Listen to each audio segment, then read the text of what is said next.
শ্রীভূমি কালীবাড়ির ৩০০ বছর উপলক্ষে বর্ণাঢ্য শোভাযাত্রা। শ্রীভূমি শহরের ভারত বাংলাদেশ সীমান্তে কালীবাড়ি রোড উৎসব মুখর। মন্দিরের ৩০০ বছর উপলক্ষে আজ সকালে পথ পরিক্রমা করে এক বর্ণাঢ্য শোভাযাত্রা। শোভাযাত্রা শুরু হয় কালীবাড়ির সামনে থেকে। শোভাযাত্রায় অংশ নেয় হাজার হাজার মানুষ। বিভিন্ন পথ পরিক্রমা শেষে ফের কালীবাড়িতে এসে শেষ হয় এই শোভাযাত্রা।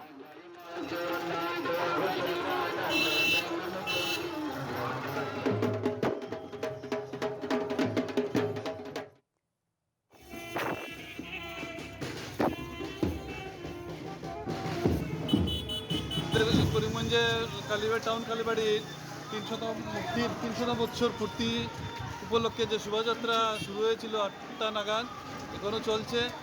সমাপ্তির পথে কালীবাড়িতে এসে সমাপ্ত হবে। আর যারা অংশগ্রহণ করেছেন সবাইকে ধন্যবাদ এবং আগামী প্রোগ্রামগুলিতে অনুষ্ঠানগুলিতে উপস্থিত থাকার জন্য অনুরোধ করছি।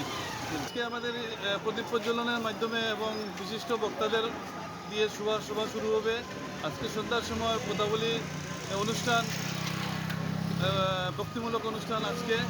কাল বিকেলবেলা কার্তিক মহারাজ, প্রদীপ্তানন্দ মহারাজ ভারত সেবাশ্রম সংঘের, উনি কালকে ধর্মসভা, উনি কালকে বিকালে ওনার প্রোগ্রাম। আর 10 তারিখ বিকালে ধর্মসভা এবং সাথে কলকাতা থেকে আগত কৃষ্ণপাল মহাশয়ের অনুষ্ঠান 10-11 দুদিনই।